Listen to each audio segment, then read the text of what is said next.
Hello and welcome back to Come Geek Some. If you are new to the channel, please like and subscribe for all future content.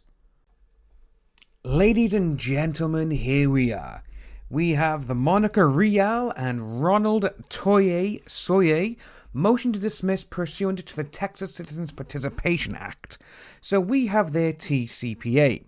And to be honest with you, this whole thing, it just reads like some student has written it for them, and a lot of the stuff in here has already been debunked. So, I really don't understand how they think this should have come out now, because to be honest with you, it should have come out first, like when Funimation done their TCPA, they wasted no time in getting it out there and saying, well, this happened, blah, blah, blah, boom. But Monica and Ron, the third, they decided to waste money and time, their own money and their own time, by just dragging things out, abusing the discovery process and everything else. But when you look at it, in the end, these people, they really don't know what they're doing. Because a lot of the stuff in this document, it's like, well, you've done this now, but really it should have come out a couple of months ago, probably a month or 2 months ago. So we're going to start on the first page, and obviously we have all this at the top, but what we have is this photo, alright? This photo right by here has actually been debunked already by the person who is in the photo, the girl.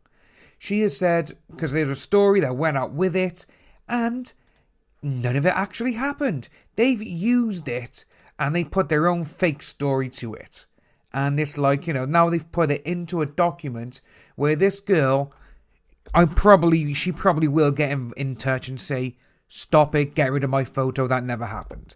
That would not surprise me one bit. But again, it's, a lot of the stuff in here, the introductions are all the same and everything else. And it's just so funny, because obviously it's got a relevant factual background. A lot of the stuff as well, they're trying to say is literally, they're trying to make obviously that Vic's a public figure. They use that a hell of a lot.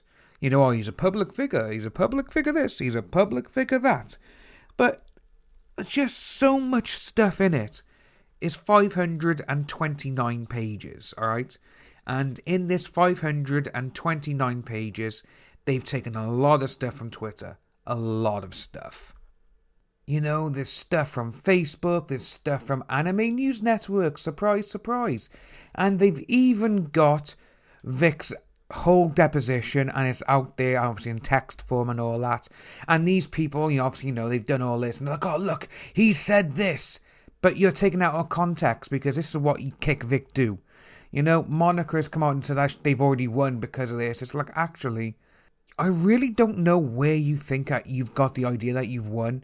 Basically, you've said something, someone has come out and debunked your entire thing now, Monica. Stan wasn't there, Stan doesn't remember anything that you said. And that's just the funniest thing, because before you put someone's name in a court document, speak to them. Ask them if they remember, because they will find out that they've been named in a document. Because more than likely, they will probably be getting in touch with them by the other people who you are trying to say that this happened to, Don't be so gullible and stupid, Monica. I just love some of the things that they've said in the relevant factual background stuff. It's like, you got a plaintiff's first known assault occurs 30 years ago. And this one here, this is the funniest one.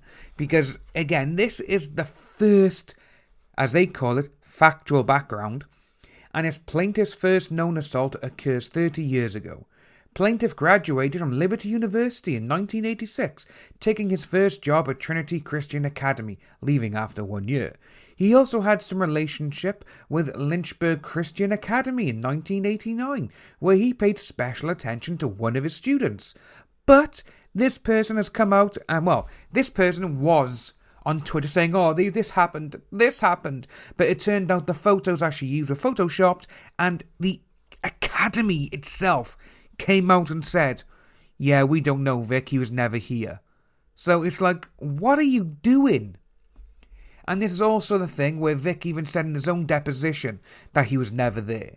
So when you got someone who's saying all this stuff, and that is the first thing you use, someone on Twitter, and it's a bit like, come on now, what you're doing here is a little bit stupid.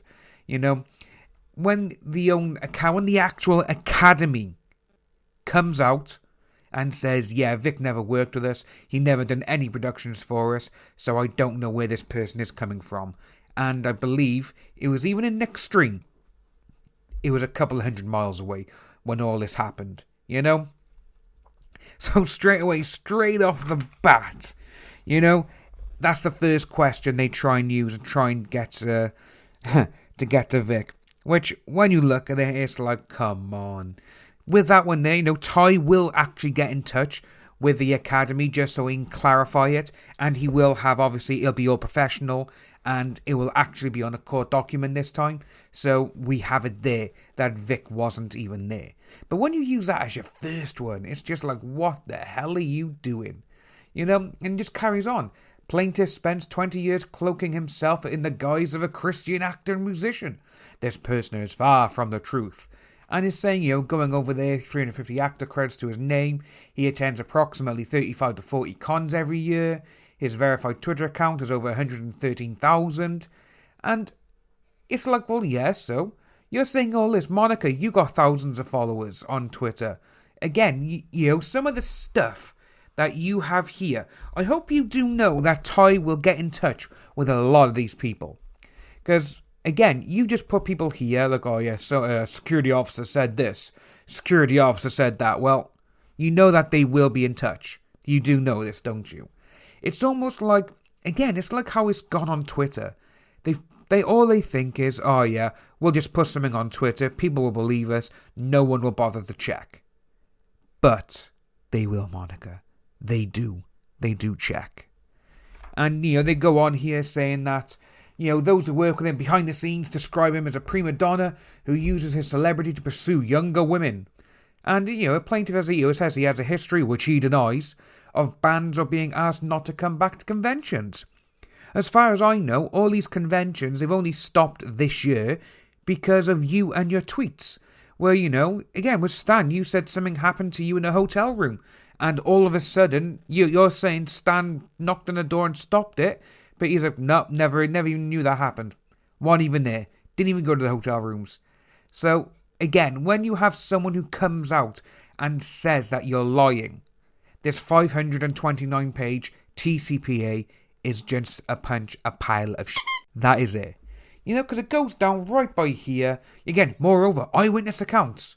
Well, you said you've had hundreds of people who've said this, but when Toye asked Ron said no.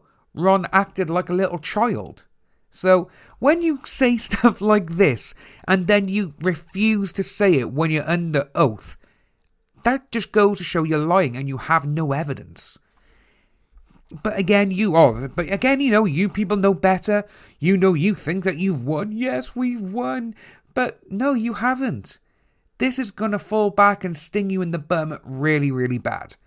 You really have no idea how much this is going to jeopardize your entire career.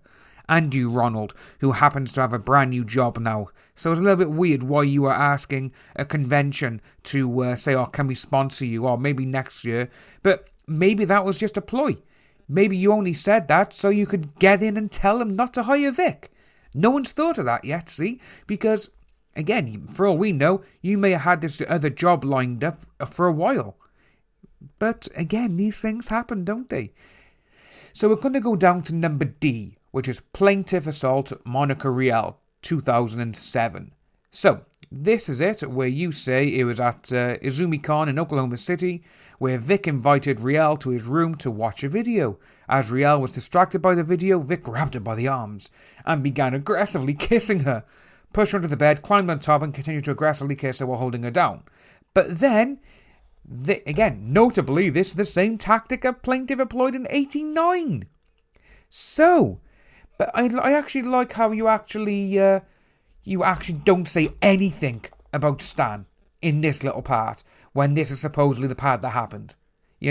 So you've almost, because someone's come out and said no, you've kind of gone, oh my god, just don't put him in there. Because So everything in there, I really do think, and I'm only on page 7, and straight away the entire document is a big pile of shit. All of it is. You've only done 529 pages to make it look like you have something on him, but you don't. It's just full of Anime News Network, Facebook, Twitter, IO9, other things, and to be honest with you, I really don't believe any of these statements in here, mostly because, well, are all these people willing to testify under oath? You know, I really don't think so. I really don't. I think these people would cower or say, no, I'm not going to court.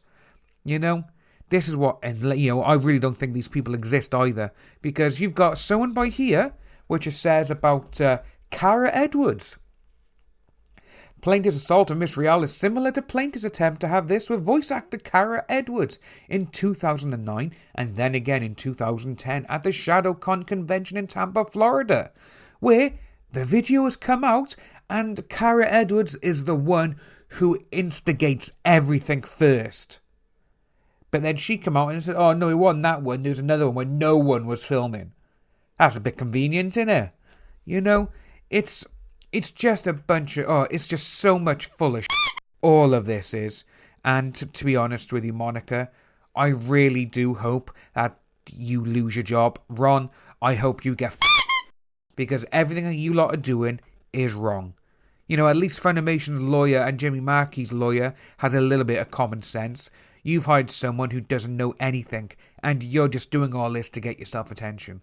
For someone you've called family for over a decade, and then, you know, just because they get a bit more fame than you and probably a bit more money, you have to go and pull this shit. You have to do this. And to be honest with you, you know, a lot of people have said it as well, and I'm going to say it again. I've said it plenty of times in the past as well. It wouldn't surprise me if you came on to Vic said no, then you made up all these lies. Just so you could hurt someone, because you do not love Ron. I'm going to end that by here, and it's kind of funny, because we're only on page 9, and, you know, we have 529 pages to go. We got 520 pages to go through. But I'm not going to do the entire thing, so I'll probably just skip over a couple of pages, look for the most funny ones in there, and we'll go out from there. But if you are new to the channel, please like and subscribe, hit that notification bell for future updates, and I'll see you lovely people soon.